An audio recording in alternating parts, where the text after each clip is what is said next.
Hi, everybody. My name is Jennifer Gutman. I am the Director of Social Strategy here at Octopost, and I MC our Radically Transparent webinar series. Today, we have a pretty exciting guest and a really interesting topic that we're going to be diving into. We're going to be talking about the state of B2B social media marketing, and it's all geared and based off of a B2B CMO survey report that we've been, getting all of our data and information and running the past few months. So we're excited to explore that with you.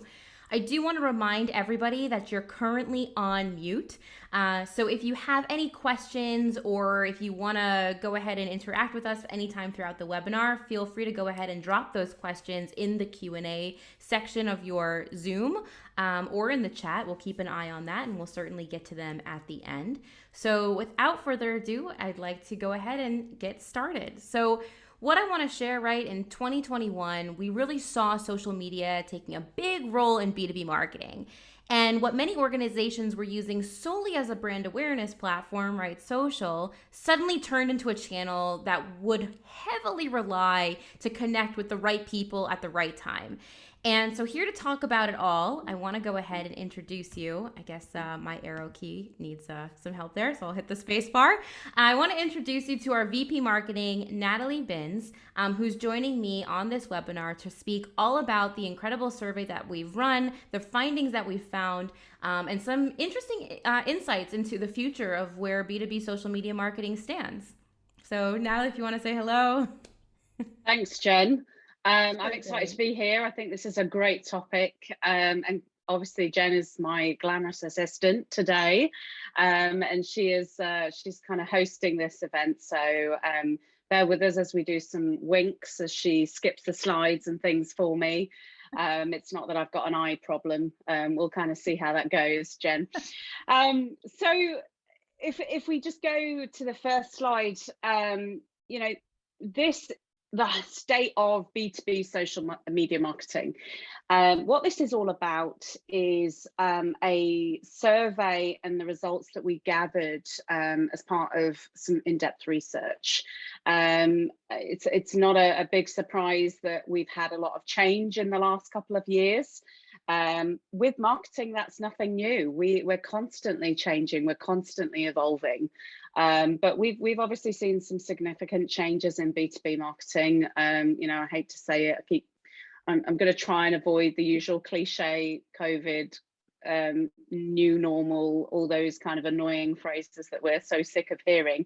But we saw a lot of change as we move forward, and things are starting to get back to some kind of normality when it comes to events are picking up. We actually had our own first roundtable in London yesterday, which was really exciting to kind of see people face to face, staff and customers and prospects alike.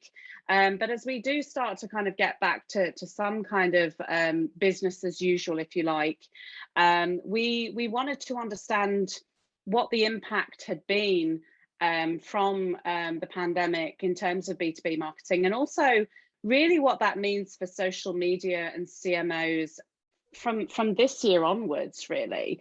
And so, as part of the research, we interviewed a bunch of people. We did a survey that went out to a volume of individuals across the globe, particularly the US, also UK. Most of the people that we met with and spoke to were C-level within B2B organizations. They were typically mid to enterprise sizes.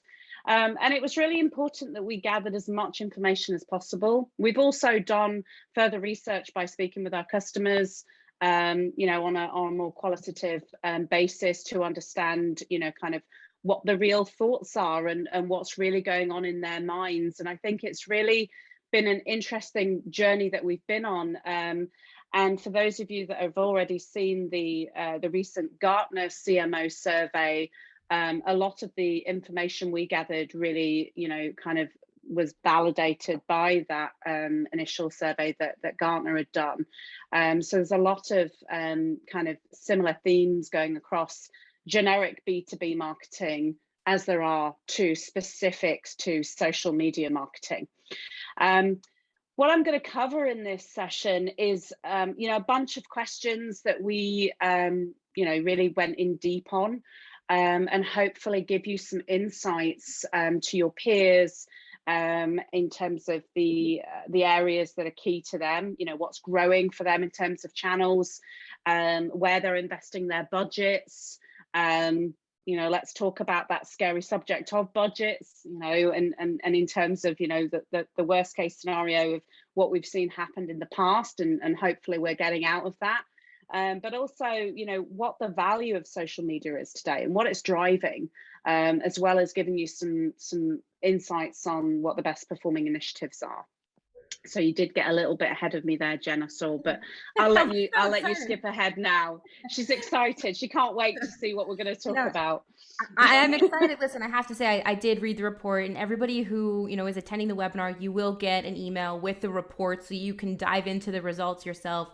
And I'm excited to get to a lot of these topics. So I think one of the first questions that popped into mind kind of as reading the survey, and I have Natalie at my beck and call, but it's always top of mind as a social strategist, right? What are the top growing marketing channels in 2021 for a B2B marketer? And especially when you're looking at CMOs and speaking to them, what do they think? Where are we seeing those high performing channels, Natalie? Yeah, and it's not a huge surprise when we look at the results. And thanks for kind of bringing that up, Jen. We've seen a massive shift over the years. There's been a lot of kind of key topics that have become the kind of interesting topic of the day. All the thought leadership content has been around email marketing, and then that shifted to, let's talk about paid and PPC and display. And then we really moved into ABM. Everybody's talking about ABM. That is the thing. For many people, they didn't really know what that meant. It sounded like a scary kind of science that only the clever people were doing, until we then realized that actually it's not that complicated. And so ABM, that's been around for quite some time. Then content became a huge thing. People were hiring, content strategists, content teams, really seeing the value in getting the best out of content. And I think, it's not a surprise that we're seeing social media as a direct reflection of that kind of trend, becoming the growing trend for 2021, and actually, in fact, for next year. We know that social media goes hand in hand with the content on your website. The two are very closely, married up. We know that so many people, as part of their research, don't really want to engage with a salesperson straight away. They want to gather as much information from social media, from websites, before they engage. We're very tired of seeing a lot of ads. Our inboxes are overflowing with the same email over and over again. And a lot of us have been at home. So, direct mail has not been an easy thing to do. And I think I wanted to kind of touch on community. Although the stat is reasonably low, I also think that is going to become a new trend as we move forward, and that's going to come closely with social media. Community building, which is, pretty hard to do from a brand perspective, but a lot of our social media customers, the practitioners, are really emphasizing and spending a lot more time and energy in the community building space. So, I see that as a hot tip for the future, Jen. If you're going to place a bet, I think that's going to be getting towards the top of the list as we move towards next year, hand in hand with social media and the website. Makes sense. So for everyone listening on in, Natalie has just bet with me. So if she wins, what are we betting on, Natalie? Let's make a little competition. Probably a little octi. I get to choose the next design. There we go. Sounds good. So I'll be waiting for my little octi. But until then, I kind of want to, I mean, I think this is an interesting topic. I think a lot of us marketers, we're always somewhat curious on what our peers are spending or not spending, if we're in the ballpark, if we're not in the ballpark, do we really want to give that information? What are we spending it on? But I'm always curious to understand, especially working, in the marketing technology space, what do you feel is the priority right now for marketing investments for 2022 and for decision makers and for marketing leaders planning for 2022 in terms of budget? Yeah, and I think, as somebody that's been in, a number of different tech companies over the years, budgets go up and down. How you spend your money changes depending on the business objectives and the business goals. We as marketing leaders are used to trying to be magicians and do more with less.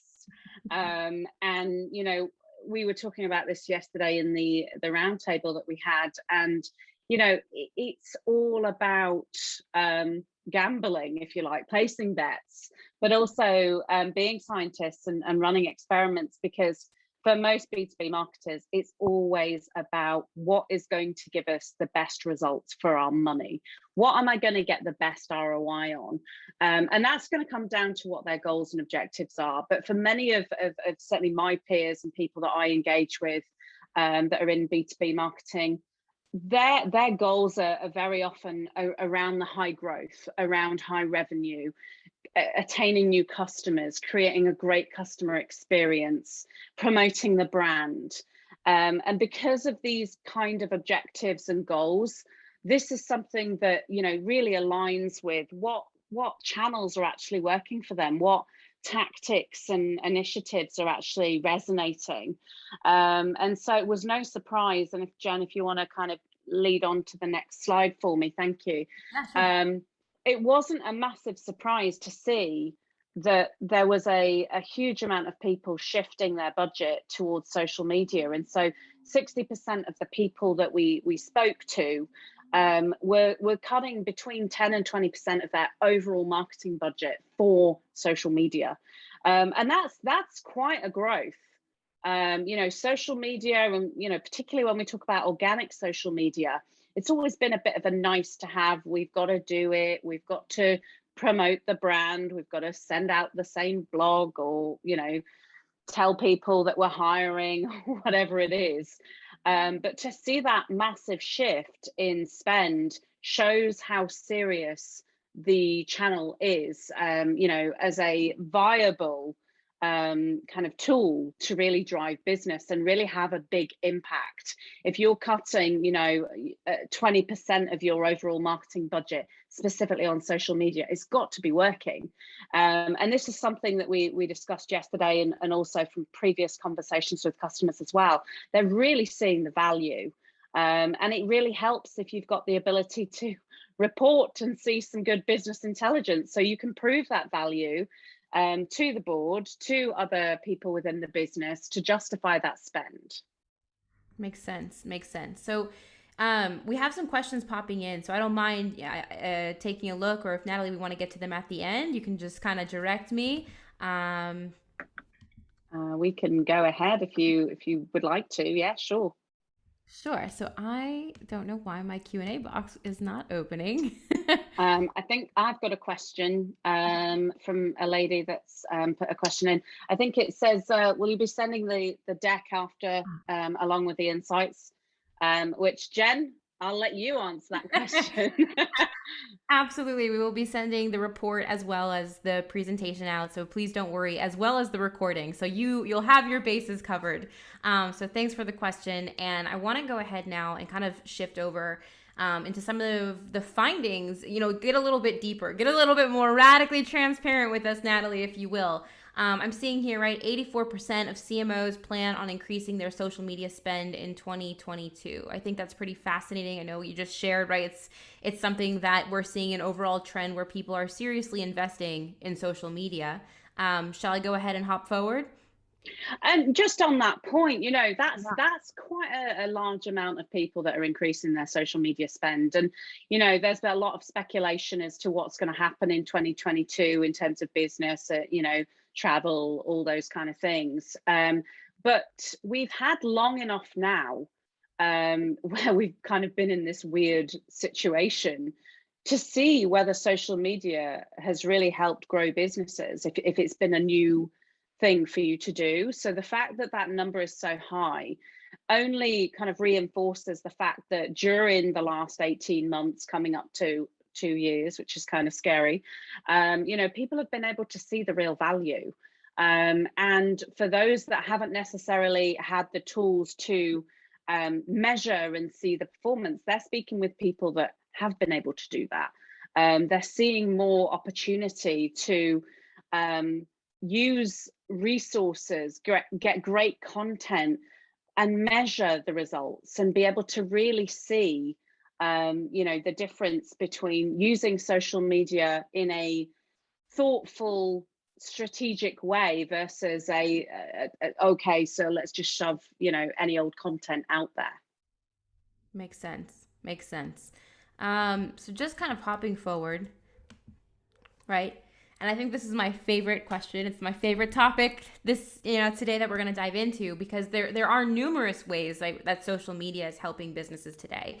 But I think what's interesting, after surveying so many CMOs and speaking to so many marketing leaders and posing this question and kind of gathering these findings, right? The question, Natalie, right? How is social media helping businesses today? Lots of ways. I think in the results that we saw and what people were actually experiencing, the top three, shouldn't be too much of a surprise. I think probably the first and the third one are probably the most surprising to people. Customer experience, in a lot of businesses, their world is quite competitive. Their market, they're dealing with a lot of other companies that do similar things, probably not as good as them, I'm sure, but similar things. We've kind of got to a position where, as B2B buyers, we're fussier than, we're not just looking at price, we're not just looking at features and functionality or service details, we're actually looking at the overall customer experience. And it's really interesting that this isn't just the experience of the customer once they become a customer and transact with you, but from the beginning, is there consistency in how they communicate and deal with you as a buyer? Is that something that you can see how you're going to be treated moving forward? And I'm sure that all of you at some point have complained about a brand from a personal perspective at some point on social media. And I think it's interesting to see how businesses respond to those kind of things. And I think B2B has kind of followed B2C in a lot of ways, and we're a little bit behind. We're now buying from people versus brands, and that's why I think that is so high on the list. Brand awareness, that's often going to be a really important thing. Every company wants to make sure that they are at the table, they're at the conversation, that people that are looking for their products and services know that they exist. And that's never going away. Even some of the big brands that we speak with, they still have that on their list as a key objective and goal for social media. And then the third one, I think, it's quite new that people are starting to use social media in a more sensitive way to really understand more about their customers. Salespeople have been doing this for a while, but they're starting to do a lot more with social selling. As marketers, the more information we have about our audience or customers, the better it is for us to shape the conversation and our messaging and present the information in the way that they want to see it. So by being able to collect that information through social media, it's really having a huge impact. And, we're seeing that with a lot of our customers today. Absolutely. And that third finding, for me, it really resonated as a social director, only because I can share, right, that what I do on a day-to-day and what I find so interesting is that who, for example, I am as Jen on LinkedIn. It's not who I am on Facebook, and it's certainly not who I am on Twitter. I see some of you popping up. You'll probably laugh with me, but I hate Twitter, right? That's like radically transparent. I hate that network because I talk too much. But what I find so interesting as a marketer and with collecting customer intelligence, you can learn so much. There's just so much out there to learn, right? If you see, for example, and I'll throw this out there, but let's say your customer might be commenting on one of your competitors' threads, or getting involved with different conversations that are really being hosted by competitors. That's something to have an eye on, as well as understanding, for example, who are your buyers on each social network, and then how do you kind of bring that data together, and how do you use that to really understand who your buyers are. And then in general, right, like learning a little bit about them. I know, we have a podcast here at Octopost, but one of the questions I love asking is, can you tell us something about yourself that's not on your LinkedIn profile? But most likely, whatever they're going to tell me, if you do a quick Google search or even go over to Facebook, you'll find it. So I just think it's a really interesting, right? It's new, it's up and coming. A lot of big questions about how do we use the data, how do we understand it, because there's so much of it. But I think this one, if you want to up your bet, Natalie, I think that this one is actually going to be in 2022 an even bigger trend. So maybe that's two little octies we're betting for now. Yes, absolutely. And I definitely agree with you. I think people buy from people, and as salespeople, we know that. And Jen, you used to be a salesperson, and I used to be a salesperson in a former life. So we both come from the dark side to the good side. But we know that's all about relationships. And when we talked about customer experience a little bit earlier, a salesperson can make all the difference as to whether you buy their product versus somebody else's. But we've also seen that if that salesperson leaves the company, that can often have a massive impact on the business. And the same with any other key role where you're engaged with people. And so that personal element, understanding the person you deal with. I'm sure other people on this call have got suppliers that they've taken from company to company because they've got on well with the account manager or the account team, and they trust those people. Might not be that they're the cheapest, they might not necessarily be the best, but they're reliable and they're people they know and trust. And so that can often have a huge impact. But that relationship is definitely going to be key. And yes, I'll take your bet for the two little octaves. Whoever's listening, keeping score, I'm going to hold you accountable at the end. So this kind of shifts nicely into the next section. We examined best performing social media marketing initiatives. And I think, again, this is one of those things that really the sky's the limit with what you can do on social. But there were some trends that we did start seeing from, interviewing our CMOs. So, Natalie, I'll let you kind of talk about what we found here. Yeah, absolutely. And, obviously, when you look at social media initiatives, there's so many different things that businesses are doing now. And I think there's so many more people involved in it. Social used to just be the thing that marketing used to shout about and make a lot of noise about, and nobody else in the business needed to worry about that. Whether you love or like the brand that you work for, in some cases, you might just not bother to do any social engagement. But now it's really grown, and social has become, I think there was a quote that was given by a customer recently that said that it has become a business skill. It's something that everybody should have. They should know how to be effective in social media for whatever role they have, whether they are a leader in business, whether they are in sales, customer success, HR, whatever their position. It really has a massive impact on their own personal development, learning, being able to promote the product. In my career, there's been numerous occasions where I've shared where I've just joined as a new organization, and I've had people reach out to me to ask me about the product. And that was, without being in a sales capacity, which is always nice. But what we've seen in the data, which is obviously always the important bit, is that employee advocacy has really shot up to be our top performing initiative in social media for the CMOs that we interviewed. Employee advocacy, and there's a ton of data out there in some of our case studies as well that you can have a look at. It's really made a massive difference in some cases, it has dramatically beaten other programs because, as we know, yes, we all want our corporate accounts to do well with engagement and reach with the content that we're pushing out.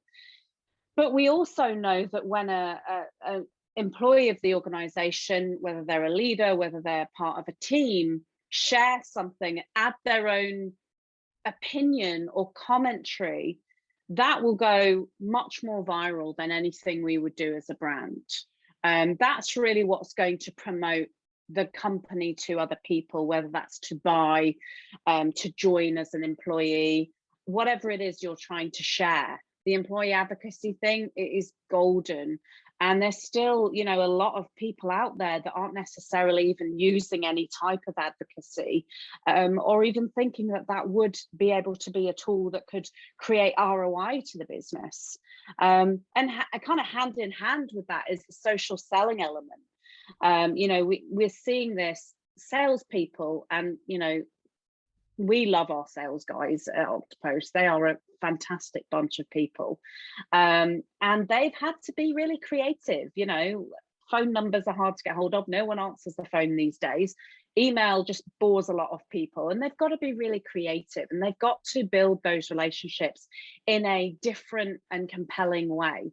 And so social selling through understanding how to use social media and really getting the best out of it and becoming, you know, their own thought leaders in content has really made a massive difference. And, you know, we've really been able to tie that back to pipeline, which is such a strong message for B2B leaders, because that's really a big part of what we're trying to do. We're trying to drive pipeline, we're trying to win business. And so if we can support our sales team, if we can support the rest of the business through employee advocacy programs, that can really help us hit our numbers, which, you know, gets all the credit for the marketing team to be able to do what they're doing. I love that. I really couldn't agree more. And I think when it comes down to it with employee advocacy, you know, even maintaining the program, there's a lot of tricks. And as and you mentioned earlier, you know, one of our customers, I think, said, social media has become a skill set, right? So if you kind of zoom out and you think about even employee advocacy, which applies to the entire organization, it doesn't matter what role you hold, right? The marketing team almost in essence then, from what we found, becomes that core central hub where the entire company is kind of leaning on for that thought leadership on how do I be strong on social? Does my LinkedIn profile look okay? What should I comment if somebody comments on what I share? And I think it also, as you mentioned earlier, right, we see this shift where social media is sitting in the organization, how it's working, but also for the marketing team.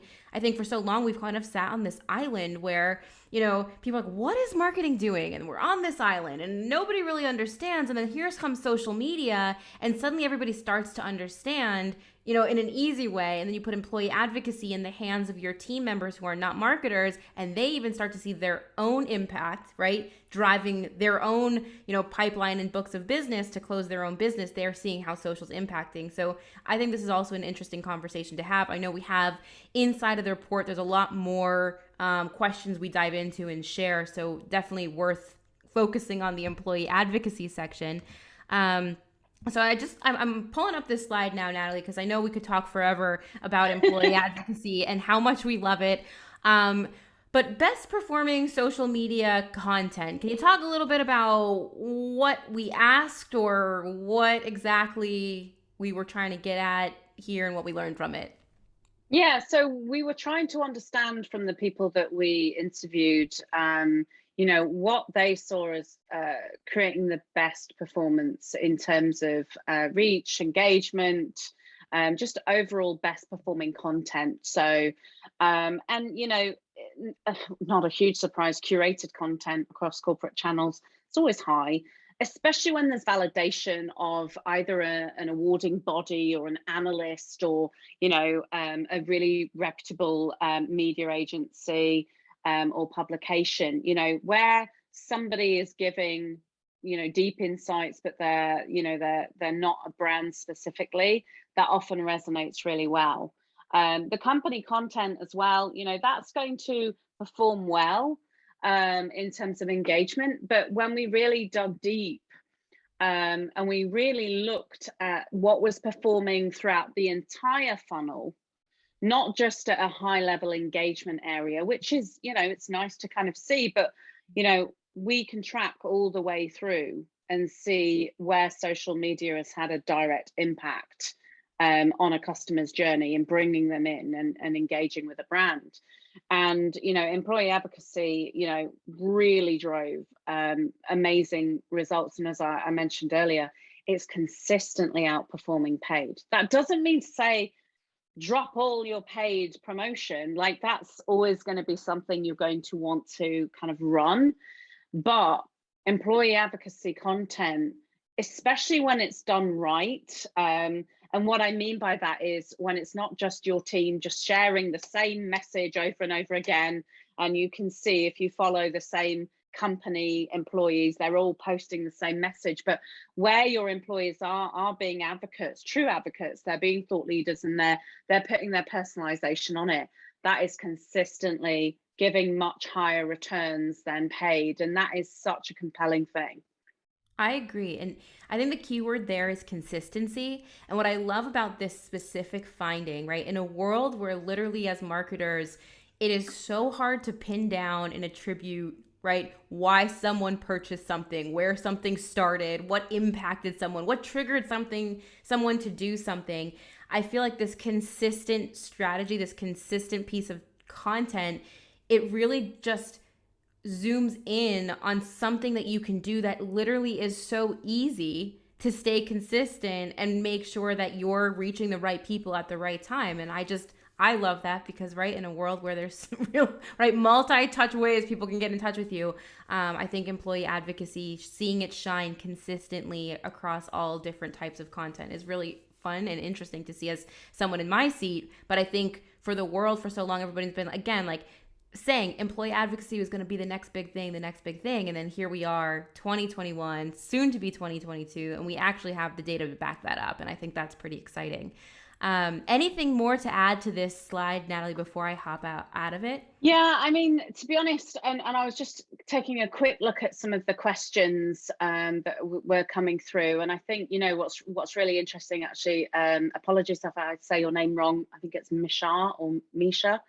Do you think the increased spend is due to positive results that they want more of, or out of necessity as reach and impressions are getting tougher and tougher? And I think that's a really interesting question. When we look at what's working and what's not working, we are in a really crowded world constantly. There's a lot of information. Just as individuals, we consume so much information. I don't need to go through the statistics on how often somebody's looking at their phone or social media or whatever. Yes, there is always going to be an element of it becoming difficult and tougher and tougher to get higher reach and impressions. But it really goes beyond that. Most of the people that we're engaging with, and particularly customers, reach and impressions isn't necessarily a KPI that they're focused on. That's perhaps something that is interesting to look at from a high level, but it's really about the engagement. It's really about seeing the bigger picture in where they're engaging multiple times and where the individuals are in their ICP and where they are having a direct engagement with the brand, and you're seeing the interest. And one of the guys that we spoke to recently made a comment that if his wife looks at a pair of shoes once, she's just browsing. If she looks at a pair of shoes twice, she's ready to buy, which I thought was rather amusing, because I just thought that was pretty true for me, but also true to a lot of people. So it's not just about the overall number of reach and impressions, it's about how much are they engaging with your brand and how often, and are you seeing that spike?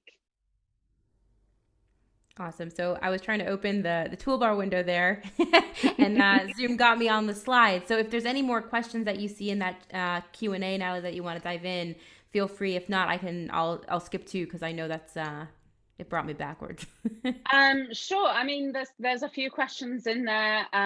Do you have any suggestions for communicating these trends in terms of that sales teams really care about?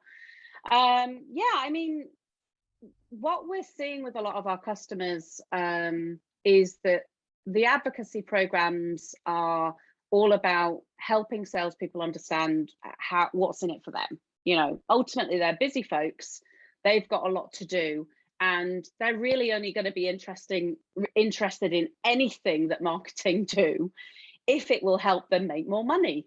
And so, you know, when you're communicating how social media is going to help them, it helps to have a case study. It helps to have a small group of individuals that you're perhaps testing with. Maybe pick a couple of your sales guys to kind of start with and show their results. And I think often within the sales team, you know, any new methodology, whether that's a sales methodology or a new tool, you know, salespeople want to trust that what you're giving them is going to really help them, not create more admin, more work for them, but will actually resonate and help them make more money and hit their targets. So that's really important. And so my suggestion, and Jen, you know, please feel free to chime in, would be to create a small group of kind of people that you know and trust, that are very open-minded and that are actually going to give it a good go, and then show their results to the rest of the team. And usually that has a great impact. Agreed. I also think, sticking to taking that, if you want to call it pilot or power users or your test group or guinea pig group, whatever you want to call that small group. I think what's also important to show and tell salespeople, for one, I was once one, right? And we live in a world today where we want instant results. Like we want immediately, right? So with the interesting thing about social, employee advocacy, and sales, and when you think about those three things, so sales, we want people to listen to our pitch and be like, yes, we want to buy now. Like we're waiting for that, golden buzzer to move forward. And when it comes to social media and employee advocacy, I think what's important and what resonates most with a sales team is really explaining to them that even if you post something on social media and you have absolutely zero engagement, it does not mean that people are not seeing that post. And essentially what you're doing as a salesperson is you are helping people make micro purchasing decisions in their mind. So maybe they're not commenting on that post, they're not liking it, and they haven't shared it. But if you take a look at that individual post impressions, you will see it's more than one, right? And in those impressions, you may not know perhaps one of those impressions is in one of your prospects. And then again, with the right tools, you will be able to see that journey. And once they go ahead, and whether it's convert into a sales ready lead, or you close your business on that specific person who started their journey on social through your personal LinkedIn profile, I think that's where that group starts to get really excited because they see it works. But I think it can be a little discouraging in the beginning when you're trying to train sales or anyone on social media to get active, because right, it's like you need that little bit of fire or success to want to keep doing it. And sometimes with social media, it takes a little time to get there. But I will say it again, it doesn't mean that people aren't seeing what you're writing. So keep at it. That would be my Yeah. one. Yeah, absolutely agree. And then from a marketing perspective, we're often on this constant push to do better and get more. And we had a customer where they were using their social channels to promote events, online events, and previously face to face. Their online promotion was really converting about 1.7%. But from the employee advocacy, it was over 24%. It's wild. That's a huge difference. And, when you think about that, we're all in this together. I mean, I often say that marketers, we're salespeople, but now what we're doing is we're converting salespeople to be marketers as well. We're all in this together. We're all actually trying to get the same goal. And I think that's really important. So I'm going to go ahead and move forward. So we talked about this slide. That was a little spacebar glitch. So I just kind of want to dive into some of the key takeaways. And again, and remind everybody that this is all available and more in our CMO report, which is publicly now available. You will get a copy sent directly to your inbox from yours truly.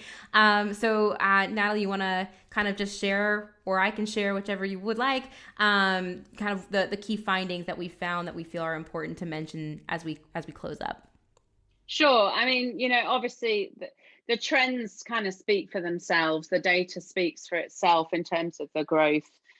with social media being the top choice in terms of growth as a viable marketing channel. One of the things that we talk about is being able to monetize and measure results from social, and that's been the big shift. Without being able to measure and monetize social media, there hasn't been as much justification. This is now available. People are seeing this, they're seeing real value from it, and so that's having a huge impact. But it's also really impacting the need to increase those budgets. And some of the people that we surveyed were spending significant budgets on social. As you can see there, 21% increase on people that were spending between 101 and 150k dollars in 2021, planning to double their budget. That's huge, to double your budget. And especially at those levels, that's quite a compelling point. When we also look at the effectiveness and this benefit of customer experience and moving towards it becoming an all-encompassing business tool for social media. So it's going beyond marketing, really, and it's providing sales, customer success, the entire business, that great experience, which helps everyone. It helps increase our budgets. It helps make it easier for us to win customers. There's so many benefits in improving the customer experience, and we expect it. We've got fussier over the years. Our standards have definitely increased. Obviously, mine too. But I think we are expecting a lot more. Out of everything that we buy, whether it's B2B or B2C. But I think employee advocacy, it used to just be about, let's just share the love, let's have everybody at the organization shout about our brand. It's become so much more. It's become something that it's changing the game. I've been hiring, we're building our team here at Octopost in marketing and in sales and customer success as well. It's really hard to recruit. It's very hard. There's lots of jobs. It's been a candidate's market. And so, the way that we're really reaching people is through employee advocacy. The way that we're reaching new prospects is through employee advocacy. There are so many use cases around this. And you're absolutely right, Jen. It is one of those kind of flywheels that I know HubSpot like to talk about. It takes a little while to get that momentum going, but it only needs a little bit of wins for people to really buy into it. Whether that's somebody joining the company and posting a picture of their laptop and perhaps their company branded mug that they've been sent, or wearing a t-shirt or whatever, to actually talking about key things and asking questions and being thoughtful about responses. And so a lot is moving towards social media, and there's a lot of debates as to, well, which social media channels are important. For a lot of the people that we've engaged with, it's the usual suspects. LinkedIn is going to remain a really key channel for us. Twitter, I know you hate it, Jen, but some of us love it. Instagram, Facebook, it's surprising how much Facebook is growing on the B2B side. So a lot is changing there. So I've done a lot of talking. I realized that this 20 to 30 minute webinar has not quite been quite as short as that. So I'm going to shut up now. Well, Natalie, you've shared with us a lot of really great insight. And, for everyone listening, we are always happy to continue the conversation. We encourage, and love to speak, as you can see. So if you have any questions, if you have any insight, if you read the report and, you want to talk about it with somebody, feel free to email us. Our emails are here. You can reach out on social. Obviously, we'll also respond. And Natalie, I just want to point out, I did see a question pop up on my Q&A, but I'm having a little bit of a difficulty when I click on it to open it. So I just want, if you could check, maybe it's a delayed notification. So I can see another question which says, what is meant by community? Um, I'll just very quickly answer that, and then we'll have to kind of head off.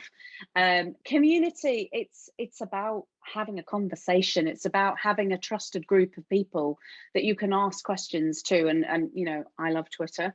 And so for me, it's a group of people that I can actually go to. I might not actually know these people face to face, but they've become trusted advisors through their content, and we've had conversations. And so, creating that engagement is really key in building that community so that you can have a safe conversation about anything related to the product, the brand, the industry, the problems that you solve as a business, those kind of things.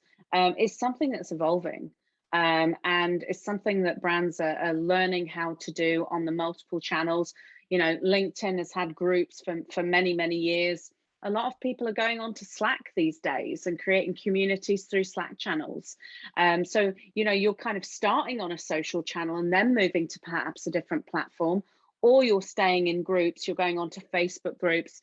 When I look at my Facebook feed now, most of it is the groups that I'm in. So, community is about being in a like-minded group of people where you can have topics that are relevant to you, and that you can kind of talk through and get people's opinions and engage.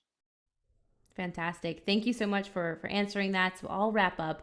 If anybody wants to speak more about community, if anybody wants to speak more about our findings in the CMO survey, please feel free to reach out to Natalie or to myself. We look forward to hearing from you. And of course, thank you all for joining us today. And I hope everybody stays safe, stays healthy, and keeps smiling throughout the day. It's almost the weekend. Bye, everybody.